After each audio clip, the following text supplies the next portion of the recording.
Hello, this is John Majori with Majori on Bowie. This is the Majori on Bowie YouTube channel where I have a new interview every week that has something to do with David Bowie. And for daily content, visit the blog www.majorionbowie.com, where I have something new every day that almost always has something to do with David Bowie. Today, I'm very, very excited to welcome John and Jesse Malloy, the creators and co-hosts of the Fantastic Voyage podcast, Fantastic Voyage, a David Bowie podcast, which recently wrapped up, sadly, after 89 episodes, recorded over more than 4 years, that chronicled in order every David Bowie studio album, several Bowie movies, and a few offbeat episodes, including several best of episodes. After finishing Black Star, John and Jesse rolled out the Best of the Millennium and then the long-awaited Bowie albums ranked in order. And the final episode was the top 100 songs. So I was very sad once the show ended. So I thought I'd invite them onto my show. So I'm very glad that you joined. I thought you might be jonesing to talk about Mr. Jones. And I just want to say before yeah, I had to do that. So before I actually start asking you questions, I just want to say to anybody who's watching this that the show is now complete, but they're timeless episodes. They're still available. You could listen to the entire podcast. You could listen to it over and over again if you want. They're terrific, and they're hours of great Bowie content. So they're available, and the show is over. But John and Jesse are here with me today, so welcome. Thanks for having us, John. Yeah. An excuse to keep the show going, to do another episode. We hope to do it again in the future too. We're excited. So thanks for having us on. We appreciate it. Yeah, I mean, that's why I do this, is to have these types of conversations. And I'm so excited and happy that you've joined. So let me sort of get into it. Why don't we start with the basic questions about the origins of the show? What did you set out to do? Why? And did it end up the way you expected it?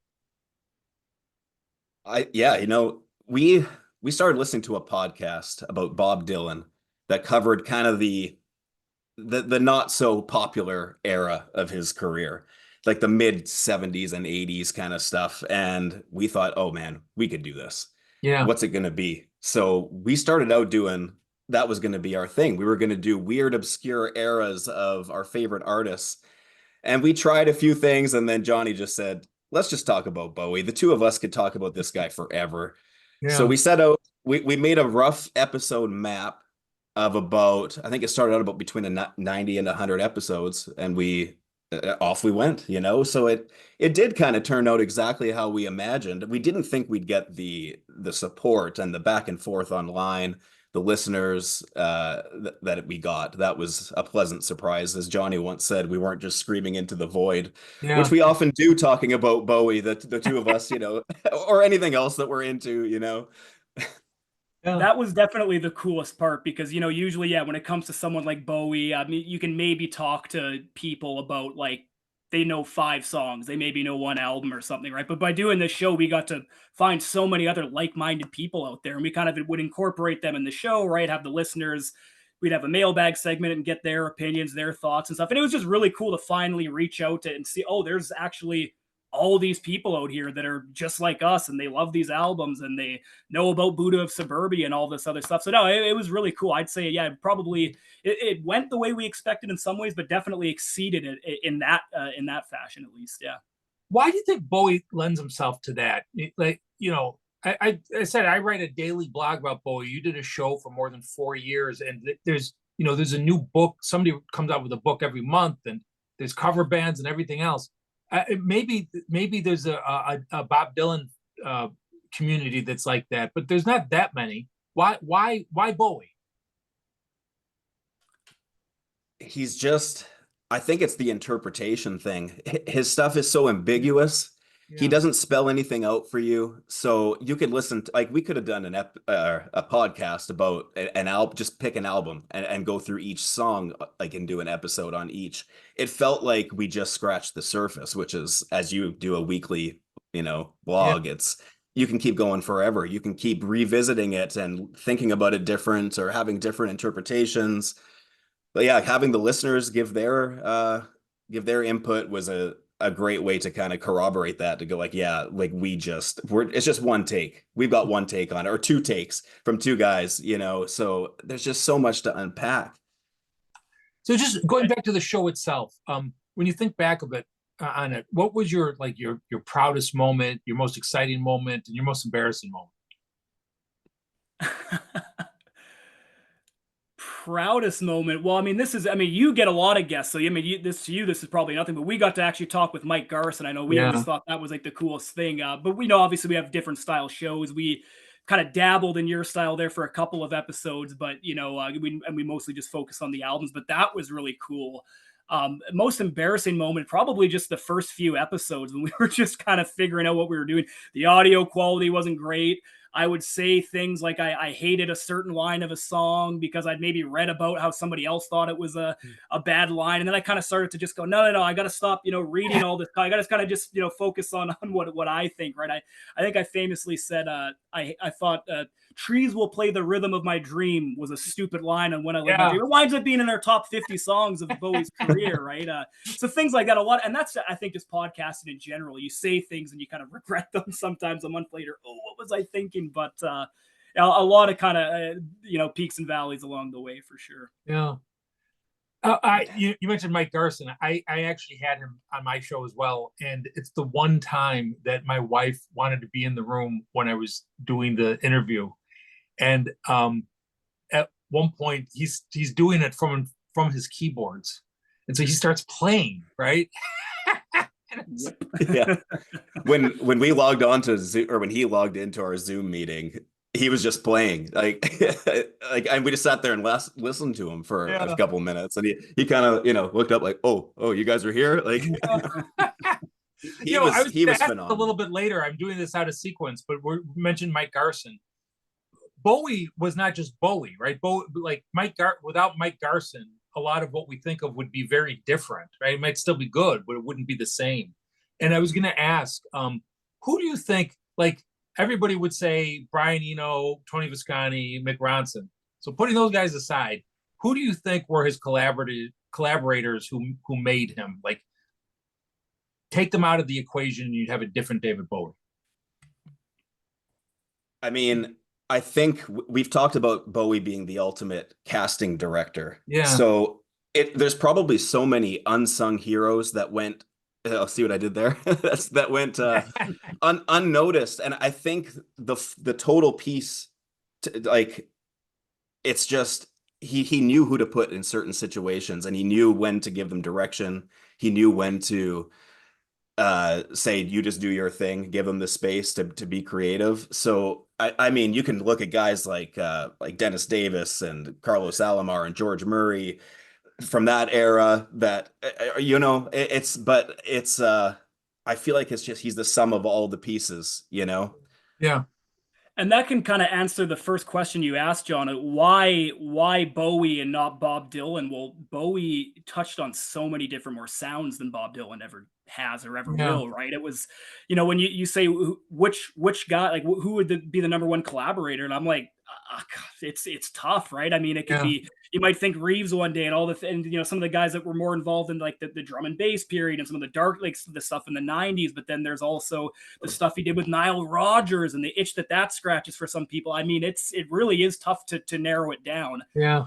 But if I was going to, I would probably pick Garson. I just think the keyboard just is the most versatile instrument. You can use it on all those different kind of every genre he used. I would probably go with Garson for my answer. Maybe Reeves, maybe. Not LB Sure. Touche. I didn't notice that. What was it? I don't remember. Was that on your top 100 list? The song Black Tie White Noise? Black Tie White Noise? No. We had a few songs from the album.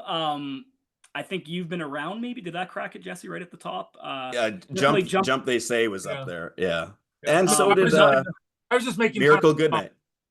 Yeah. Miracle Goodnight, right? Yeah. Underrated album. I mean, it still wasn't, it didn't play super high for us, but it's got some good stuff on it. Yeah.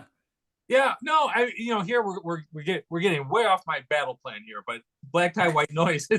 I also think it's an underrated album, but I think, you know, it has so many different styles. Like Pallas Athena is sort of dropped right in the middle of it.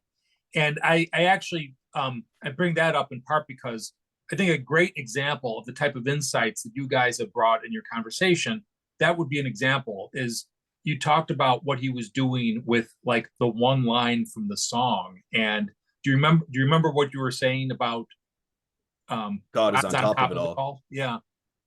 What was he doing with that?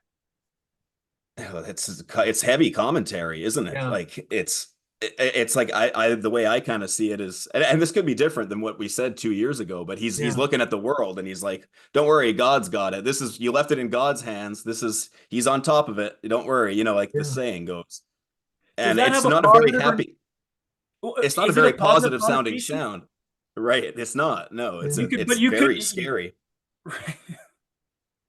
Well, there was something that stuck with me from that episode was that's how it starts, right? God's on top of it all, but then it becomes more desperate. And right. And it's like he's questioning, like the meaning is less reassuring. It's more sort of ominous. Yeah. Well, it turns into like Sodom and Gomorrah by the end of it. Like it's like everything's in ruin, you know? You know, that episode made, you know, it got me thinking about this song that I hadn't put that kind of thought into, and how, you know, with minimal lines, he was able to communicate something.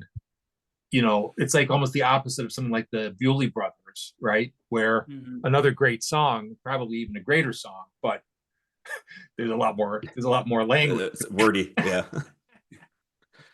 So let me ask you one other thing about the origin of the show.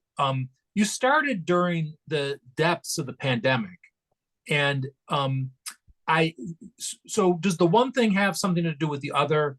Did the timing of when you decided to start have something to do with you were in the depths of this sort of unique experience? And what do you think Bowie would have done with the subject matter if he had been live during it?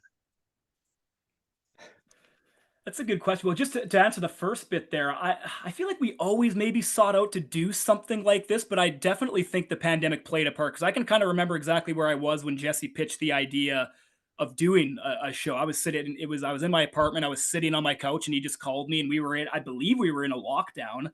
And is this something you would like to, should we do something like this? And we kind of talked it out, worked it out. And yeah, it would definitely happen, probably as a product of the pandemic. What Bowie would think of it, I'm not sure. I feel like he would be amused. He would probably think we were running on a fool's errand when we were trying to find meaning to some of these songs, right? And reading into it all. I think there's parts of it he'd probably go, maybe you're searching a little too hard, but I think he would ultimately be fascinated by it at the same time. I mean, for a guy for his last album to be something like Black Star, he obviously thought about and cared about his work and how it, you know, stacked up against that and how it looked chronologically. I think he was very conscious about what he was doing. So I think he would almost expect people like us to do what we did with his catalog. What do you think he would have done with an artistic treatment of the experience, the pandemic experience? And I say that because, you know, before we ever experienced that, he would do, like, if you think about, if he came out with Heathen in 2023, it would have been interpreted as a pandemic album, right?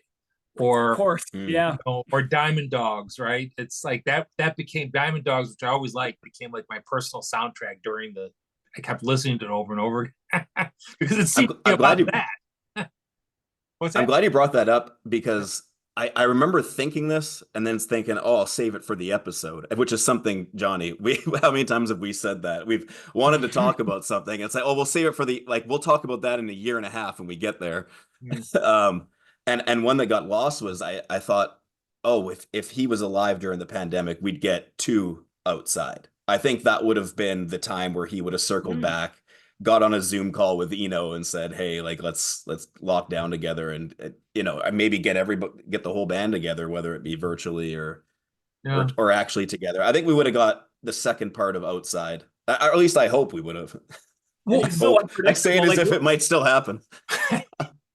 It's funny because your answer makes a lot of sense, but he's also so unpredictable. Like, what if we got like Let's Dance Black Tie White Noise Part 3, you know, like we got like a fun dance album or something instead.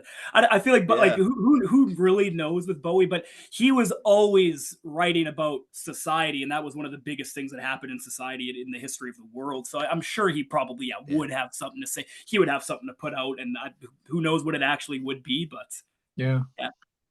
What was it? What was the proposed name for the second Outside album? Was it Contagion? I don't know. I can't remember. I feel like I was reading about that when we were doing the episode, but it slipped my mind. Yeah. So let me ask you this about Bowie.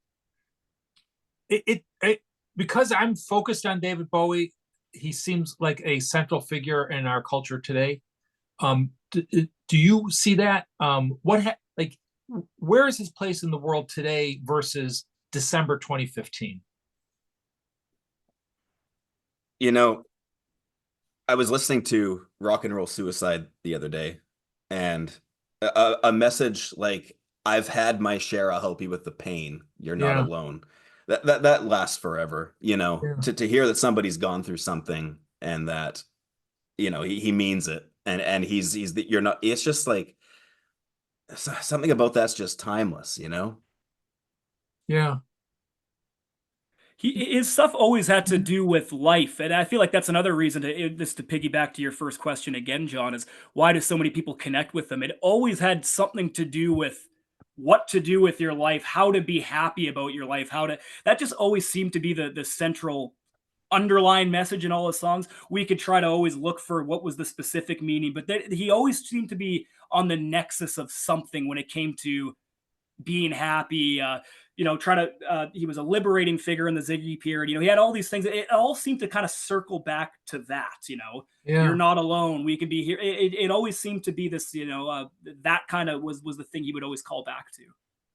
Do you think there's, I don't know, there's a greater appreciation for him in retrospect than there was like before Black Star, say the 20 years before Black Star?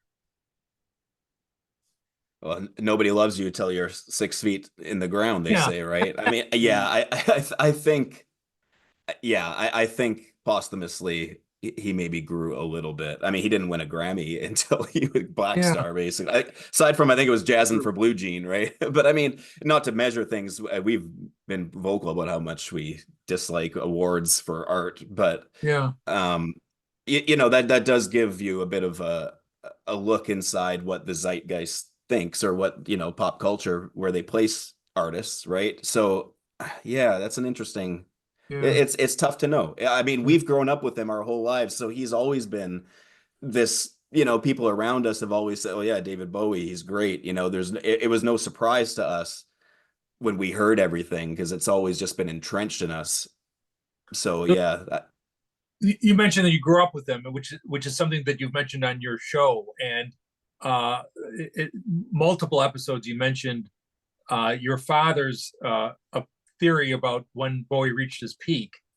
But what was that? What was that period?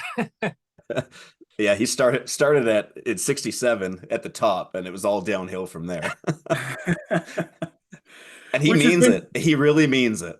Yeah, I mean, anytime we were at the house growing up, when it was, how like I always talk about how like "Win" is my song for when it's midnight and I want to hear my favorite. When you've had a few beers and you want to hear your favorite songs, he always reached for "When I Live My Dream" and "Little Bombardier" and all those early ones, which is great because I feel like that gave us an appreciation, and hopefully the people that listen to the episodes, it gave them an appreciation for that period, because he didn't care for that period. His fans don't really care for that period, but I think there's a lot of great stuff. Granted, a lot of it is pretty silly, right? I think about half of that first album is probably ridiculous, but I think half of it is also great. But that was our dad's favorite period, was the 67, 68, Karma Man's obviously a great song. Let Me Sleep Beside You. And I'm grateful for it, because I feel like it's very unique to us. And that's what I love about an artist like Bowie, who's got such this huge catalog, is everyone kind of seems to have their own very unique relationship to it, right? And that's what was another great thing of doing our show, is being introduced to all the other.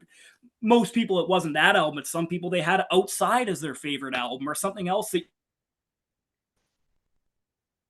you never really see. And I think that's, over and above all, like that's what's very fascinating about like an artist like David Bowie.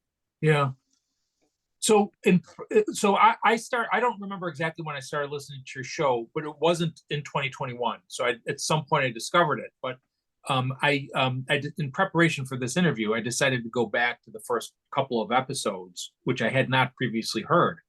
And even in the first two episodes, you guys were making observations that just nobody else makes. And and that's, I not to tell a story because I want to hear from you. I don't want, people don't want to hear from me. But I do remember the first couple times I heard your show, I was telling my wife about it. And I said, just a couple of guys talking about Bowie. Like, it's just great.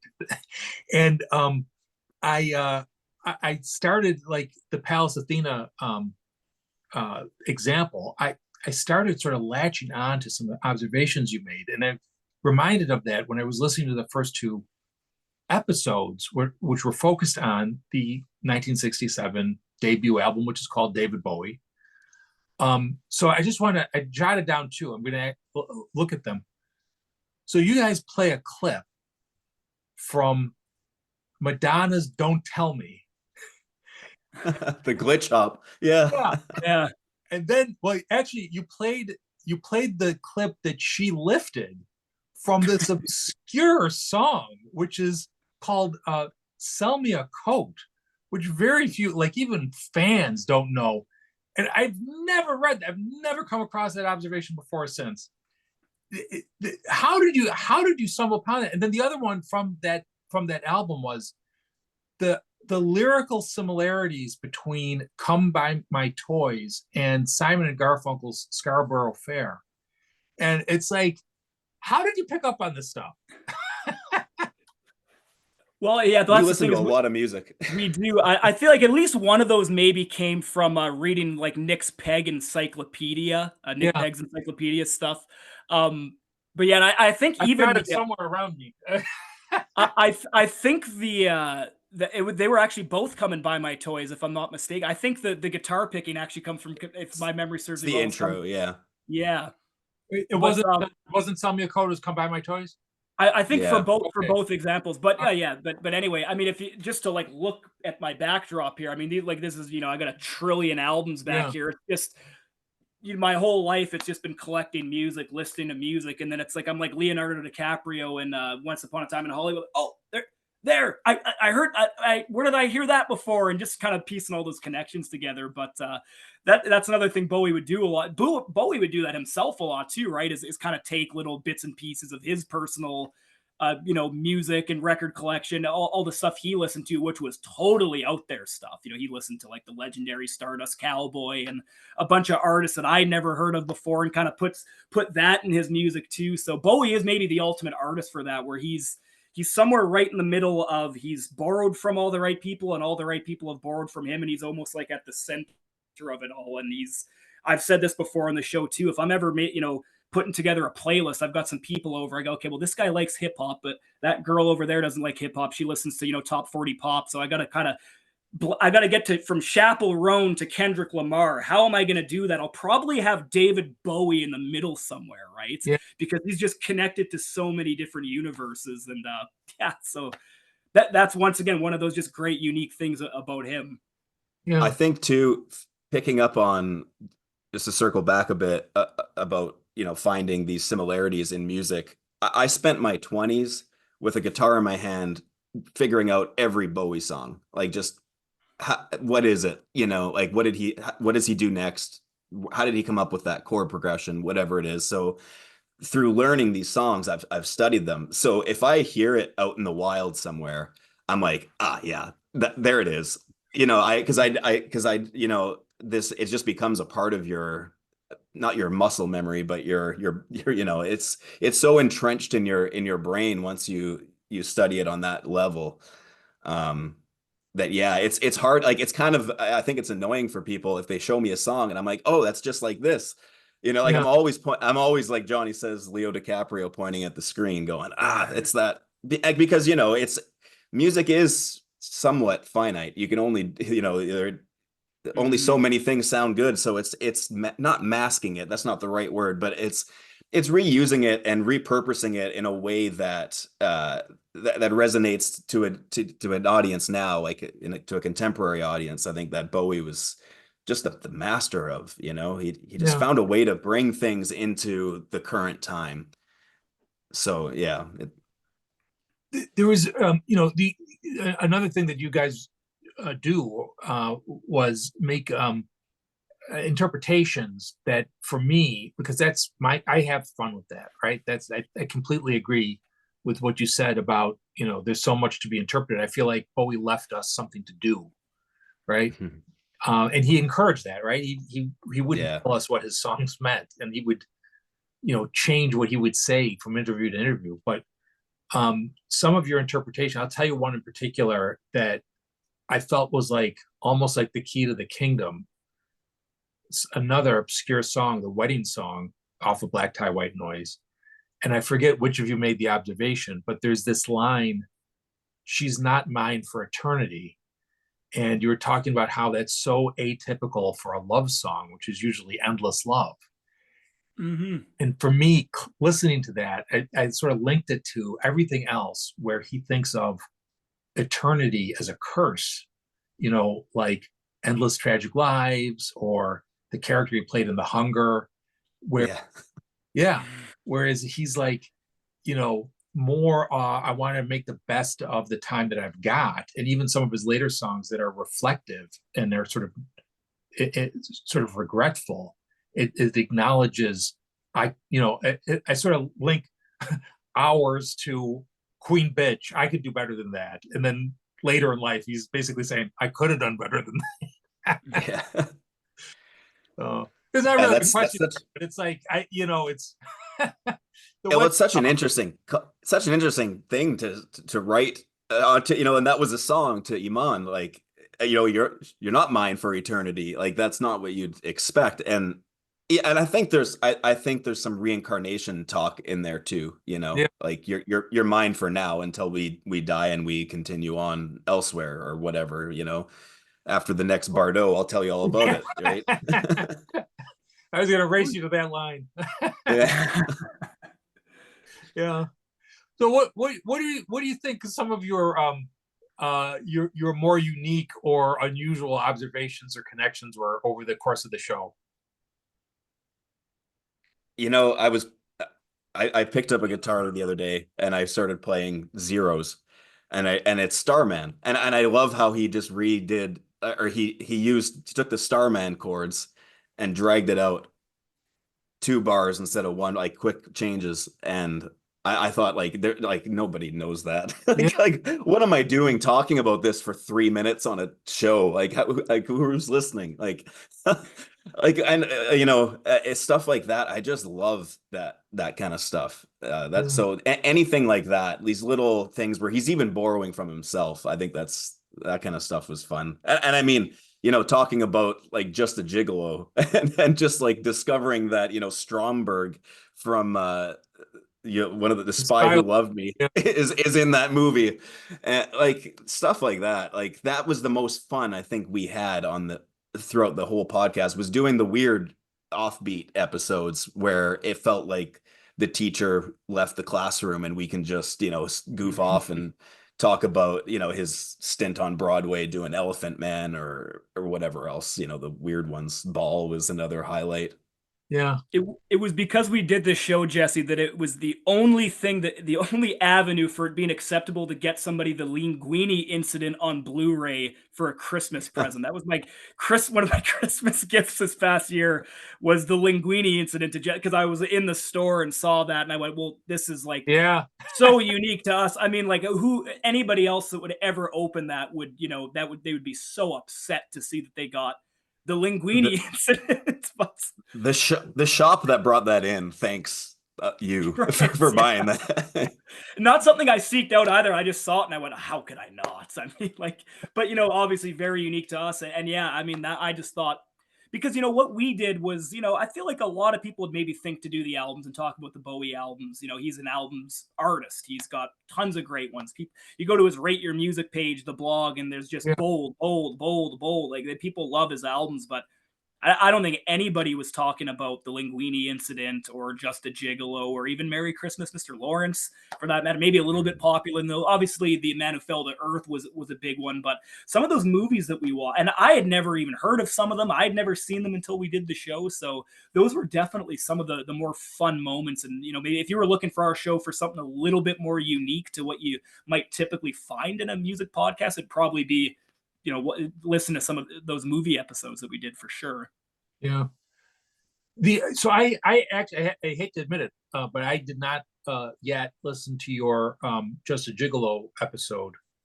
But you bring up this movie, which has a terrible reputation, and it's not a great movie, and he really disowned it.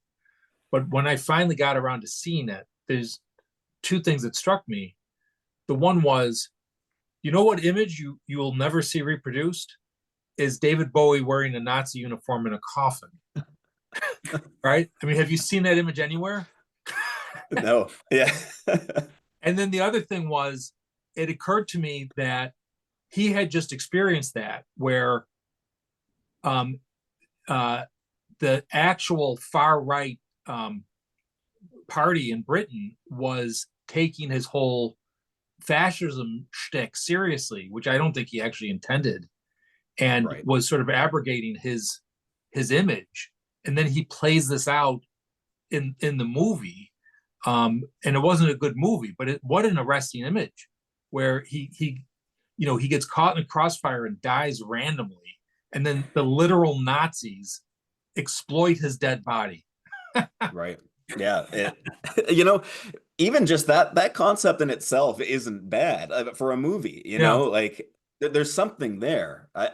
How long, what was the runtime of that movie, John? Do you remember? Or did you tune out halfway through like I kind of did? All I remember is it was, and I can't remember if this is because of the movie duration or because of I couldn't watch it from front to back, but I remember watching it in about 3 sessions, which is not how I typically watch a movie. It's usually in one. So I don't know if that speaks to the runtime. I can't remember, or because it was just such a ridiculous movie. But yeah.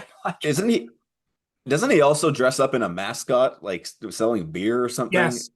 Yeah. There's some more imagery you just wouldn't get from anything else. Yeah, it's a good idea. It's just poorly executed. Terribly. Yeah, terribly. I wonder what would have happened, like if that movie took off, if that became famous, would him in a Nazi suit have been, everywhere? Who knows? That's what I was just gonna say. Like, if that movie, he's probably happy that it wasn't a good movie, because I'm sure that would get used and maybe repurposed in bad faith or whatever, right? It's hijacked by a far right movement or used to slander his character, all of the above. Who knows? But maybe a good thing that's kind of a buried nugget in his catalog. Well, I mean, yes, because it could have been misappropriated. But my own theory was that was part of his attempt to purge, like to say to his audience that he wasn't serious, right? Or that not what he meant. And if you think about like the lyrics to China Girl, which might have actually been written by Iggy Pop, I stumbled into town just like a sacred cow, visions of swastikas in my head, plans for everyone. That's not like a good thing, right? So it's, yeah. 100%. And I've like like you said earlier, like his whole fascist stick, like I never thought it was like necessarily like a sympathetic portrayal, right? Of it. It's you look at Bowie's catalog and everything he stood for, like it never seemed to come off as like sympathetic towards that worldview, right? I mean, we probably would think a lot differently of him and probably not even be fans of him, depending on how, if he actually went down that path. So I think it is it's very possible that is what he was attempting to do there. I'm not sure if that was something that he put in the movie or the director or what. Very possible.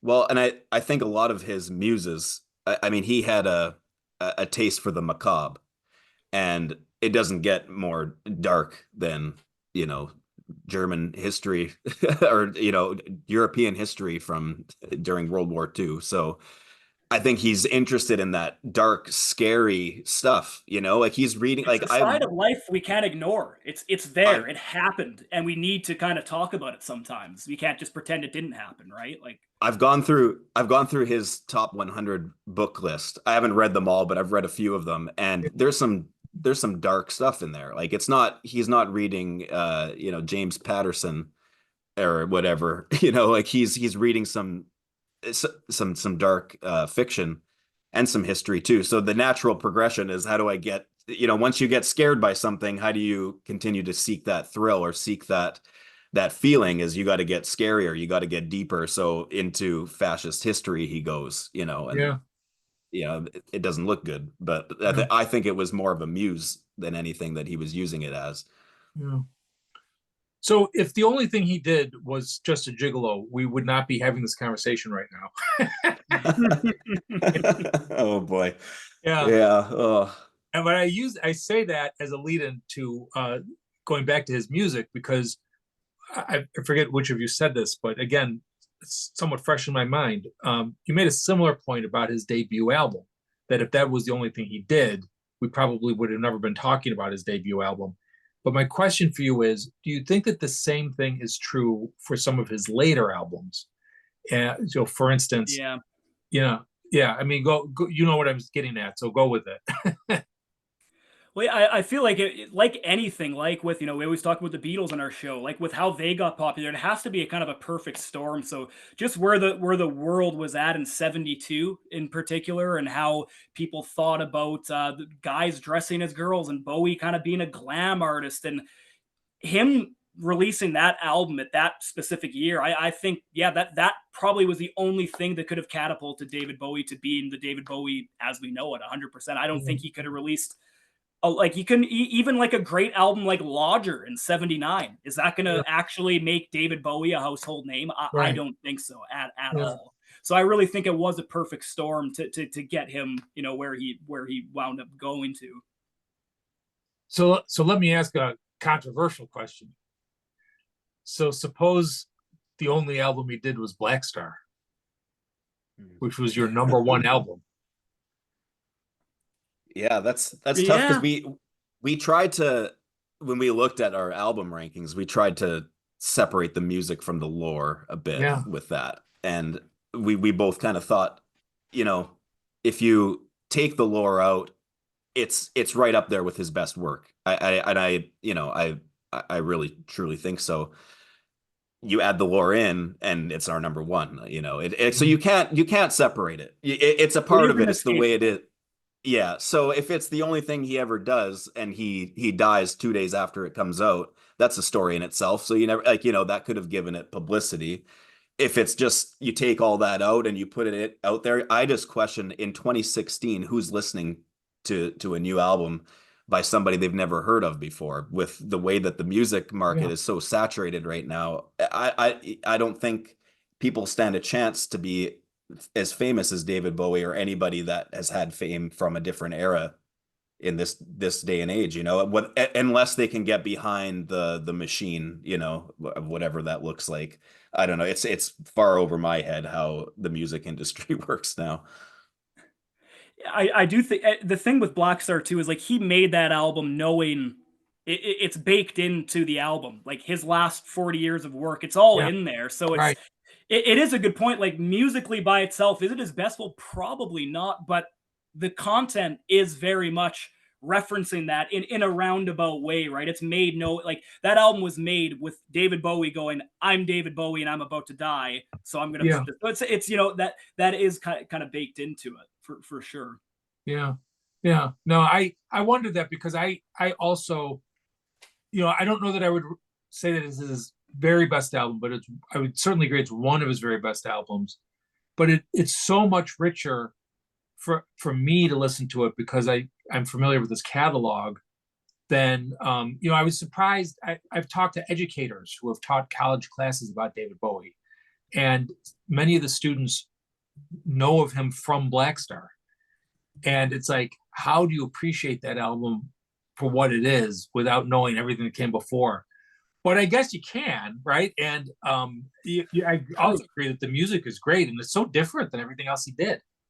Well, if somebody grew up, like I've got a lot of, I have a music chat with some buddies that I've, met with on, guys who are from Twitter who, we're kind of like-minded music guys. And I think a lot of them would place Black Star very high, because a lot of them listen to more off-kilter experimental stuff. Yeah. One guy in that group is a huge Death Grips fan, right? So if your favorite artist is Death Grips and you've the only Bowie album you've heard is Black Star. Like I could actually see it work. Obviously, in smaller cases, not for everyone, but I could see certain people who maybe, and who else was Bowie listening to when he made that album? Kendrick Lamar, right? If you're somebody who listens to that music, and you know, you hear Black Star, you don't necessarily have to have heard the first 40 years. That album might actually just sound the best to you, right? Yeah. So Yeah. An analogy I've used in the past when explaining Black Star actually was I kind of related it to sports, how if you're watching a championship game and you didn't follow the team all year, you might be sitting there going, how could these other viewers be so invested in this game, you know? And it's like, Right. so it's kind of the same thing where if you're listening to David Bowie's Black Star without having known his previous work, you might not kind of understand the whole picture. Like those students you were saying who hadn't heard everything, you know, they might, like, it's not going to be the same experience, similar to if you're just watching, if you've watched every single game that, you know, right now our home team, the Winnipeg Jets, are in the playoffs. They just had a big win. And if you didn't watch them all year, you're not going to be as excited as the people that did, right? Yeah. So it's kind of similar to that, where the investment makes it that much sweeter, more emotional, you know, it on all levels. Yeah, that's a great analogy. it's side note. Oh, sorry. Go ahead. No, go ahead. I was just going to say, side note, I'm glad that we did the episode today and not yesterday, because I wouldn't have had a voice. I was actually at that game Jesse's just referring to. Yeah, it wasn't just any game. Like, that was one of the craziest games in the history of hockey. They tied up with a second left, like, come on. But yeah, I wouldn't have been able to talk yet, or you would have gotten me like whispering into the microphone. John knows this, but I grew up in Buffalo, so I'm a Sabres fan. So Yeah. we don't have much to cheer about, so my voice is fine. What are the playoffs? Yeah.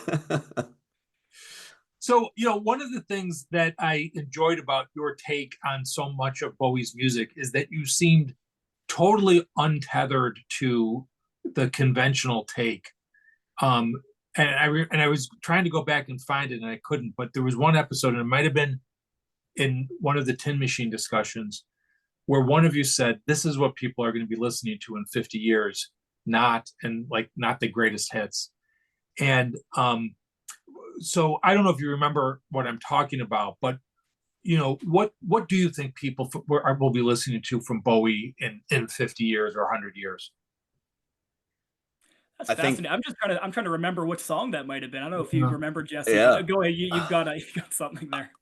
Yeah, I don't know. That's cool that it came from Tin Machine. Well, you know, the deeper you dig, you just find incredible. You still find incredible music, whether it's as popular as Modern Love or not, right? And I think, you know, a song like Life on Mars, or a song like Quicksand, or Word on a Wing, there's music that just it's beyond the popular, like, it's not just pop music. Stuff happening, there's chord changes, there's stuff that musicians will study forever. And I think there's, you know, I hate saying something like this, but you know, people still know who Bach is, people still know who Mozart is.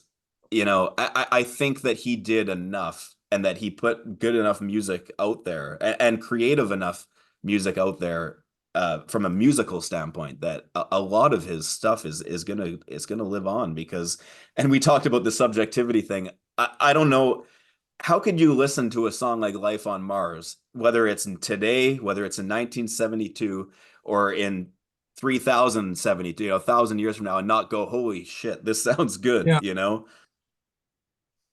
I think there's a lot to be still uncovered with Bowie too. Like, you know, when we just did our top 100, you know, songs, and I was kind of trying to sneak some personal favorites in there, like Fill Your Heart, for example, and some of these songs that people might normally scoff at, right? But something we were just talking about the other day, Jesse, was to kind of bring it back to the 67 period. And to maybe even connect it to Black Star. I mean, you know, Black Star is a heavy album, right? Everybody looks at Black Star like, oh, it's got heavy content. I think even in 67, Bowie was like touching on some heavy stuff. We were talking about When I'm Five the other day. One of those songs I would have kind of liked to have snuck in there. People might look at a song like When I'm Five like it's ridiculous. He's dressed up as a little boy in the music video. He's singing like a 4-year-old, right? It's ridiculous. I think he was probably embarrassed by it. He probably thought that he came off like a suck, right? He's like, oh, I'm singing like I'm a child. But he had some lines in that song like, I wonder why my daddy cries and how I wish that I was nearly 5. Like, I wonder how my daddy cries. There's a lot to unpack there. And that's just one random song that people haven't even heard. I mean, maybe over and above all, it might not be a particular song or particular album. I think it's just his body of work, right? He'll just always have that reputation as having this from front to back, just kind of incredible thing. And I think it'll be that more than anything. Like his whole catalog, rather than, you know, a song here or there, he'll always be known as the guy who had so much going in that, however long the career was, it 40 years, 50 years, whatever it was. Yeah. There's so many real problems that he's addressing in his music, and emotions and things that are, you know, that will go on forever too. So you listen to it and you can people can relate to it because there's so many little things, whether like what Johnny said or another early one that did make it, kind of a similar topic. There's a Happy Land, you know, not wanting to grow up and wanting to look back. You know, we come from a nostalgia generation as millennials where we're just constantly looking back and trying to, you know, bring that joy that we once had as children back. But like, I think we mentioned on an episode once, if you've ever listened or if you ever tried to go back and recreate a day of yourself, or a day that you lived in, you know, when you were 8 years old on summer vacation. Okay, I've got my treats, I've got my snacks, I've got my video game. I'm gonna play Banjo-Kazooie all day. You know, and then you sit there and you go, yeah, it's just not the same.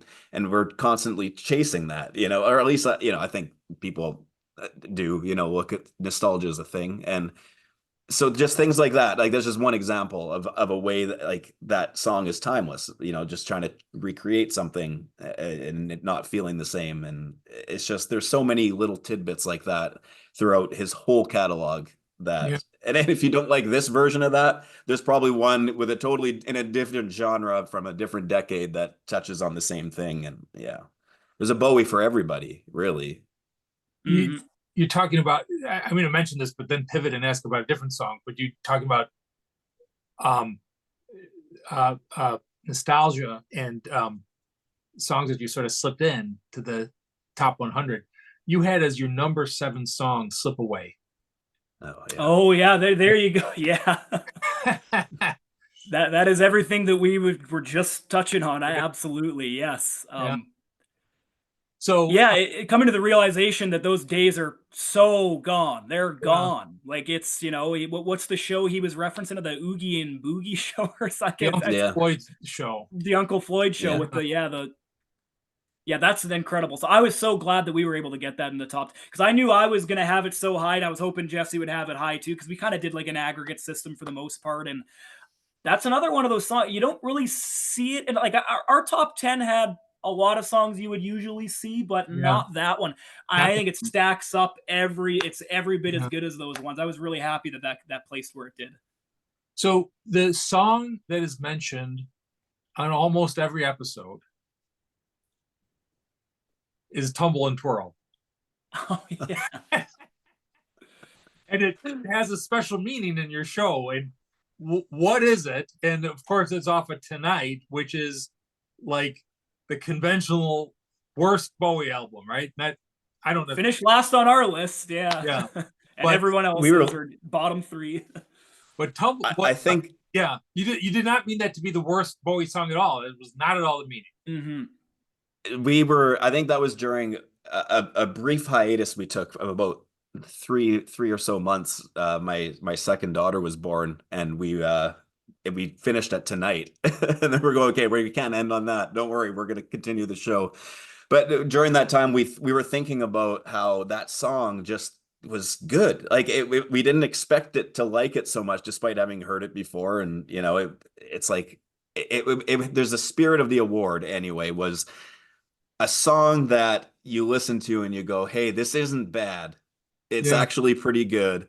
And I bet you people just don't know what it is, you know, and it was impossible to find one on every album, because some of, like, you know, Station to Station doesn't have a song like that. They're all great. And that's kind of, you know, known as, you know, every song on that is, you're not going to find a Tumble and Twirl on it. But the spirit of the award was essentially, let's find a hidden gem on every album and just make a playlist of it, you know.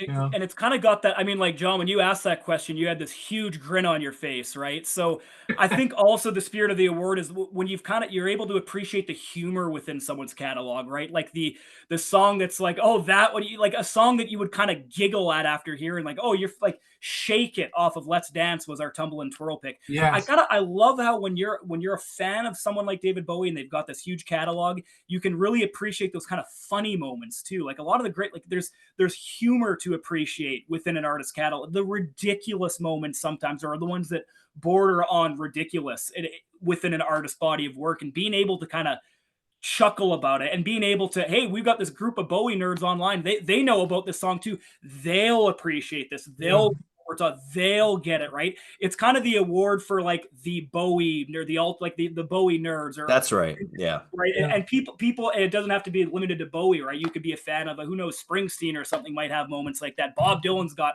a ton of moments like that. Brian Wilson, Beach Boys. There's hilarious moments, ridiculous moments within a serious artist catalog that you can kind of just sit back and have a chuckle at. And I think we were certainly able to achieve that by picking a song kind of in that nature off of every album. And it wasn't always a ridiculous one, but usually one that was, like a kind of like an underrated gem, and one that should maybe be appreciated a little bit more. And sometimes it was, usually maybe aired on the side of being a little, was We Are Hungry Men probably the one on David Bowie's self-titled? I can't remember, but you have the concept, that, right? But you did talk about We Are Hungry Men. You gave it so much more credibility than I ever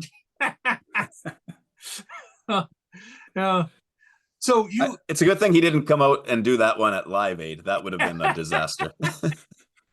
Well, and I do think we maybe retroactively, like, we started doing the Tumble and Twirl Awards probably at the Tonight episode, right? Or shortly thereafter. I think we did kind of retroactively apply a pick to every album. But I would have to go and dig that playlist up. It exists somewhere out there. If you follow me on Apple Music, I probably have like 9 followers there, but it's in there somewhere. Yeah. So some of your show, like in every show, at least every show you did albums, you would assess every single song in the album, and you have several episodes where you're ranking the albums or the songs, right? And your style is almost like you're playing a game where, okay, I'm going to hold back my Black Star because I don't want to use it yet, right? And yeah. So I want to ask you sort of a general question about like what was your method in coming up with a list, and why do we like lists? Like some of my most like viewed posts were lists of some sort. Why does everybody like a list? And what was your method? And then I'm going to drop something on you. Okay. So I think, people look to lists. I think a lot of times someone new to a subject or a topic, where do I start? Well, I'm going to look up a ranking or a top whatever. And so I've done that so many times, where do I start listening to this artist? I'll find a list. I'll find a ranking. So that's, I think, why we did it for each era, because we kind of broke it up into a few years. We made the first list just off air. We just kind of came up with the best 14 songs or whatever it was, and then I think maybe the second or third time through we thought, no, let's do this on air. Let's do it back and forth like a fantasy sports draft. And like you said, we started going like, okay, well, I think John's gonna pick this one, so I'm just gonna we played chicken with one another. With each other. Yeah. I think like lists are just like the ultimate. You're able to express what type of Bowie fan you are, right? Like it seems to matter a lot to us as people. Like to bring it back to the Beatles, are you a John guy? Are you a George guy? Like you want to get that out there, and if you have a list that's unique to you, it's just the easiest, simplest way to just kind of present that almost, right? Like this Slip Away is in our top 10. That's who we are. It's just almost kind of like a way to kind of present it as being, unique to you in some sort of way. Yeah. So are you ready for my surprise? Let's hear it. So I don't think you ever did a worst of Bowie, right? Oh, we had briefly tinkered with it, didn't we? I think we. You want to do it right now? Okay, so the one that I was like, what should we have? Like, we weren't gonna actually do it, but we had What was the song we both agreed was probably the worst? It's the song that poor guy got a songwriting credit on Hours. What's Really Happening? What's Really Happening? That's it. That would be on there. Should we do this? So wait. This is what I'm proposing. Let's do the chicken game. Let's do like a bottom 9 because there's 3 of us, right? And yeah, we'll do the rounds. And one of you just used your. Well, let's use that as let's just pick that as number 1, and we've got 9 more. Okay. So right. I'm gonna go third though. So Jesse, what's your contribution to the list? Number 10. I'll be back. Okay. In 1 second. I'm gonna be right back because you'll see what I'm up to. Okay. Are we doing Tin Machine too? Sure. Okay. Or is that yeah? No, I don't think I don't want to pick on Bono though. I don't want to pick the low hanging fruit. So I don't think I can do it. Okay. Let's see. Worst. What's Really Happening is already on it. So oh, then it's All the Pretty Things Are Going to Hell. The one after it. Yeah. Okay. Yeah. All right. Yeah, that one. Those two. See, I don't even know which one's which now. Interesting. I don't hate that song. It's not one of my favorites, but I actually kind of don't mind Pretty Things Are Going to Hell personally. But yeah, not for me. That whole side it wakes up at the next one, New Angels of Promise. Jonathan, next. So did I miss your pick? Did you have a pick there, John? No, I'm going to go third. Oh, okay. Ooh, so I gotta get another pick. Well, I may as well go and reach to. I pulled out my Tonight just so I can. What's the worst one on here? Oh, easy. God Only Knows. God Only Knows. Easy. Get the easy one out of the way. Reverse Chicken. I think Nicholas Pegg said that was the worst thing that he ever did. Yeah. Oh, okay. So, should I go with easy or controversial? Well, is this part of the chicken? Yeah. But it's funny because it's the worst. So it's like reverse chicken. It's like I don't care to save. I'm like, yeah, just get them out of. Now it's like the fodder. I'm front loading it now. Okay, I'm gonna go with easy. We're talking about Just a Gigolo, so I'm gonna say the Revolutionary Song. Oh, good shout. Good shout. Yeah. You are the only other 2 people that know what the song is. That was the outro to that episode, I think. Yeah. Yeah. And it's the only song of his I've only listened to once. So that's a good shout. But you had the lyrics memorized after that one time. Okay, I'm stalling. I'm up. I think I'm gonna pick one of those boring ones on the next day. I'll go Boss of Me. Does nothing for me.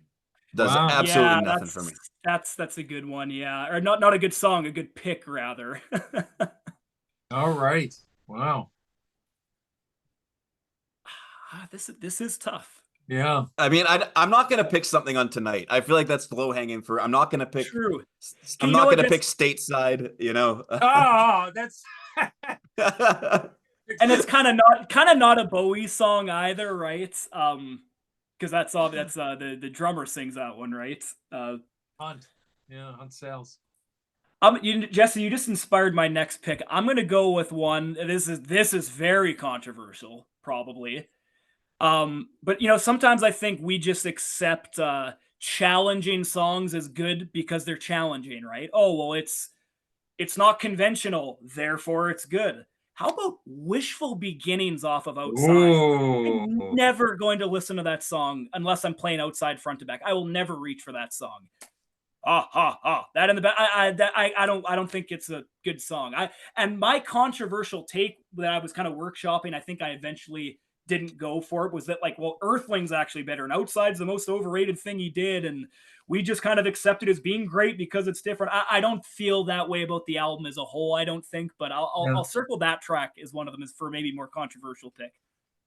I think of that as it's more of a piece of the album, like you wouldn't pick a spot in a jazz album that just because it's not cut up in a song, like as its own separate song. You wouldn't be like, oh well, I don't like it because of that. But I kind of see what you mean. You're not going to put that on its own ever, are you? Yeah, except one time. I sent a friend who was into Bowie. I said we were leaving a late shift at like 10:30 p.m. and he was taking the bus home. And I said, listen to Wishful Beginnings when you walk to the bus by yourself, like downtown Winnipeg.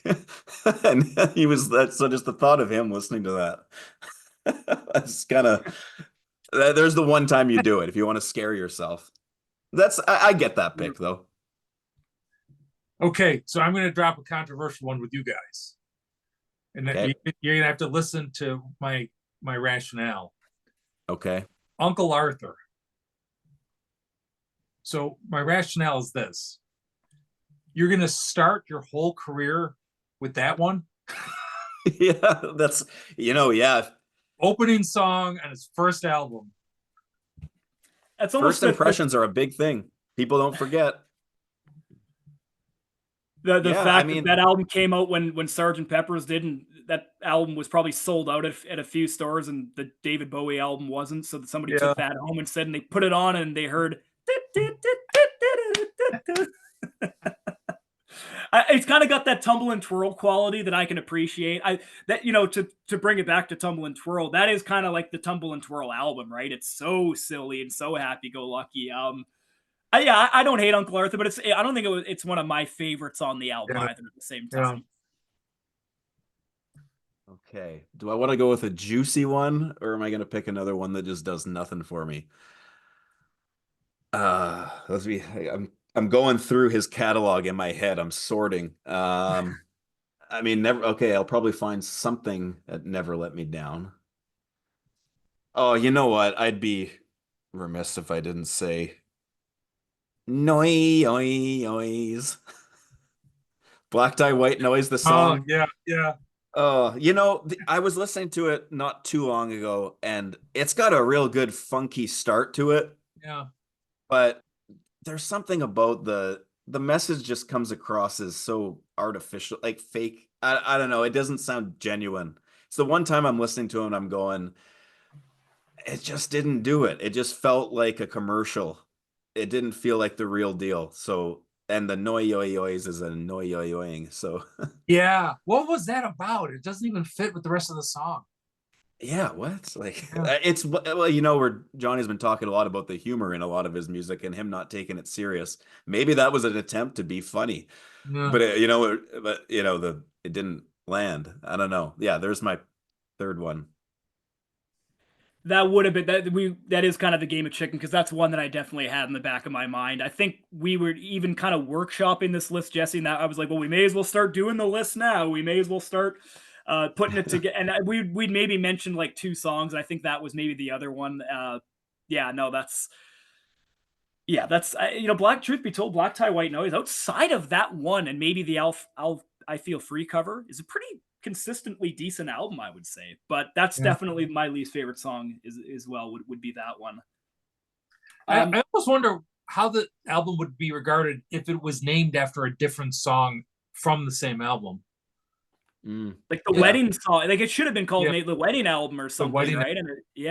And so it's on the album twice, and that's a pretty good song. Like, there's a record store owner in Winnipeg. Every time I go there, we talk about Bowie. He always talks about how he likes pretty much all of them, but he hates Black Tie White Noise. He thinks it's awful. He thinks the sound's awful. And you listen to a song like the Wedding Song, I mean, that's not putrid. That's not terrible. The title track is, to your point, maybe that's what's leaving the stain. But do you really hear a song like the Wedding Song and think, oh my God, this is like nails on a chalkboard to my ears? I don't think it even comes close to being that bad. Not even close. Well, and you've been around, and Jump They Say are, I think, all-time great songs of his that just get lumped in and it unfairly, it's, as the record store owner listened to those two songs, like, you never know, they might not get past.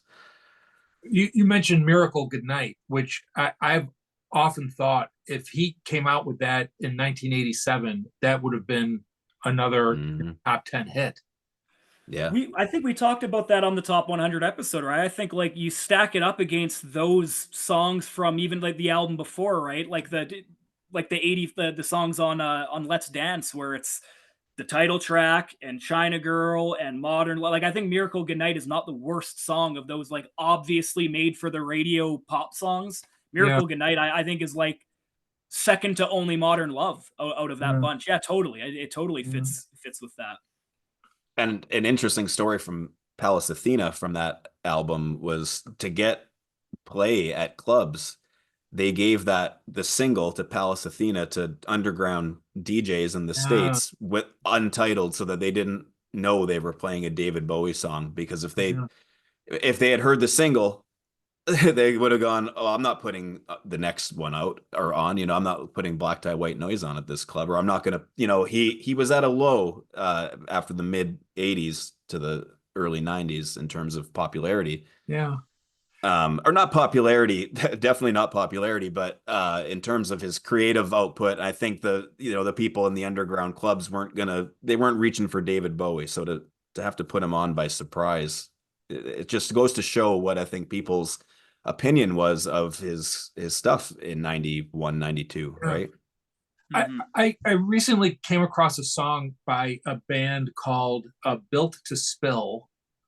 And I had not heard of the band before, but it's been around for a while. And the song is called Dystopian Girlfriend, where there's a whole verse about David Bowie.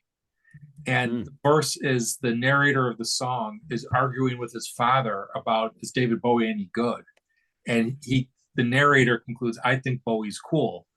And I looked up when was the song recorded? It was recorded in 1994.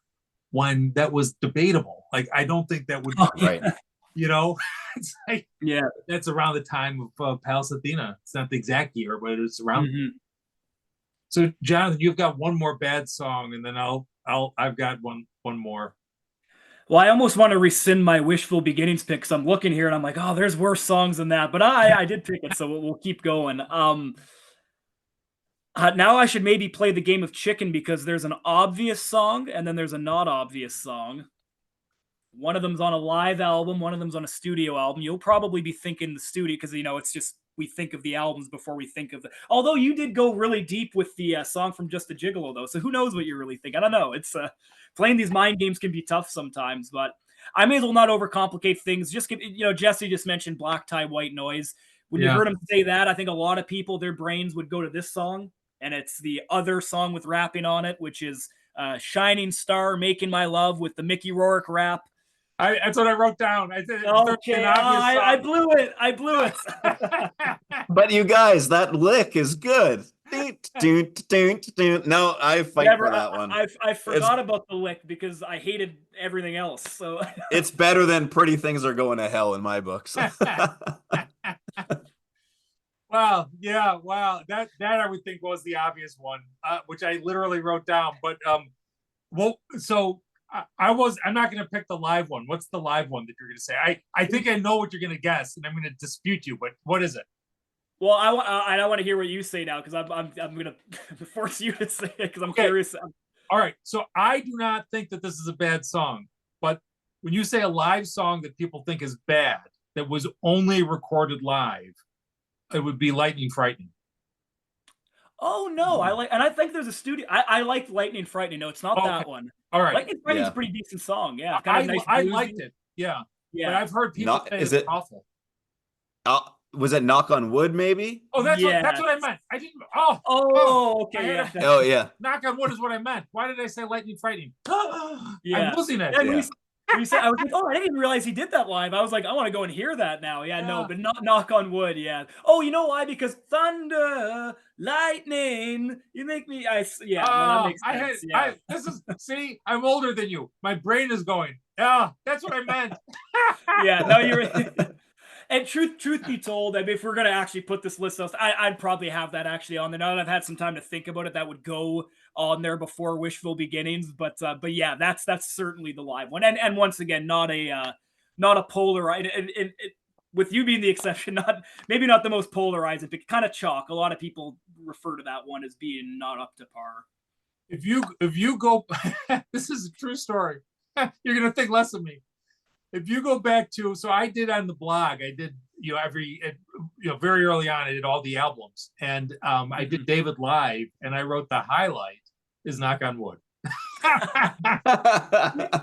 One I do like, which is once again not recorded on anything else other than that album, no studio version, is the one that comes after it. Here Today, Gone Tomorrow. Yes. I really like that one. That one to me is like a super good sleeper pick for a good song, not a bad song, but his voice on it, it's very raspy and it sounds great. Like he sounds like he's in a lounge, it's good. Yeah, I like that one. So I'll finish with an obscure one, but I think it's sort of funny. Chilly Down, which was so that was our Tumble and Twirl for Labyrinth. It was? It was, yeah. It's a ridiculous song. You wouldn't even sing it. Yeah, good point. Yeah.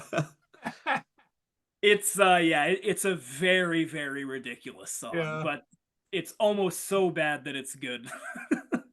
Well, thank you for enduring that exercise. It's, I listened to your show and it's almost like I'm playing along with you when you're doing your top lists. And so this was a little minor fantasy for me. It was doing that exercise. I was thinking of what list did you not do? And you didn't do the work. So yeah. Plus, that's the other thing too. You got to tread lightly when you're a podcaster, right? Because you start doing that and people get mad. Like I remember Jesse was making jokes like, "Oh, it ain't easy." Listen, it ain't easy when we did the Ziggy episode, and there was like angry replies, like and so you got to be careful because it's all fun and games when you're talking about what you do like, and somebody else goes, "Yeah, me too." But when you say you hate something and it's someone's favorite, it's so people start getting more flack for that than I did for saying I didn't really care for changes. I thought maybe people don't think I'm serious about that, and like I don't hate changes. It's fine, but just fine to me. But yeah, it ain't easy. Whoa, sorry. It's a cover. It's not even, he didn't even put much into it. Well, I don't want to say anything bad about a song that somebody's playing on that I want to get as a guest. So yeah, good point. Yeah. You can't pick Too Dizzy or something, No, not at all. No. Yeah, that is, yeah. So, so guys, you've been great. I'm looking at the clock and we've been talking for more than an hour, and I told you I'd keep you for an hour. But there's so much more to talk about that normally I would end by asking what's your favorite Bowie song and album. But we already kind of know. The whole podcast. So I'm gonna close this episode by asking, I don't know if you had half as good time as I did, but if you would consider coming back. Because, if you feel like talking about Bowie once in a while, I know a lot of people enjoy hearing you talk about Bowie, and I'd be happy to have you back, semi-regularly if you're up for it. Oh. Absolutely. Yeah. That's 100%. Yeah. Say less, like Jesse said earlier, twist our arms. Like, I mean, we needed this because we were like, oh, we're done. What are we going to do? And then you came and asked like a month after we wrapped up the show. It was perfect timing. And yeah, absolutely. We really appreciate it. So I'd love to do this again. It was a lot of fun, especially that exercise at the end, especially if you get another exercise worked in there, a draft style. No, 100%. I'll come up with one, but I won't tell you what it is. Right. Yeah. Perfect. Do it like that. Because that was good. We really had to think about that. And I'll be thinking about this. I'm not gonna sleep tonight. I'm gonna be going, oh, why didn't I pick this? I'm gonna end up loving all the pretty things are going to hell. we somehow did not like Buzz the Fuzz. So it's like yeah. All right. Well, John and Jesse, I am so happy that we did this, and we'll be in touch. And thank you for the great 4+ years of a terrific podcast. Much better than my show until this episode when they've got you. So thank you. You're too humble. Thanks. And just one thing I guess we should probably touch on. You had mentioned earlier, John, that our episodes are all still up there. We recently had something happen where I guess because we were using audio from some Bowie songs, some of the episodes are down, but we anticipate that being a temporary thing. I do think we're going to kind of try to fight to get those back up. And if they aren't back up with the songs in it, we'll maybe do some editing and cut the songs out. But stay tuned because there are a few episodes that are missing at the moment, but we're aiming to correct that. So maybe even by the time this airs, they'll be out. Who knows? But yeah, definitely we appreciate you kind of shouting out the show and all your kind words and for having us on. I had a blast. So definitely we would be interested in coming back. Thanks again. Beautiful. Thanks a lot, guys. Yeah, absolute pleasure. Thanks. And as long as the Sabres aren't in the playoffs, go Jets. All right. Appreciate that too. Us cold places got to stick together, right? Yeah. Yeah. We pop up on all the lists, the worst cities, the people that they're on the no trade clause list, right? It's Winnipeg. Well, I guess you said you're in Albany now, but it's Winnipeg and Buffalo are always I mean, we're at the top by a wide margin, but it's usually Buffalo's like second worst or Edmonton or something. It's not true. It's not true. All right. Thanks a lot, guys. Yeah, no problem. Yeah.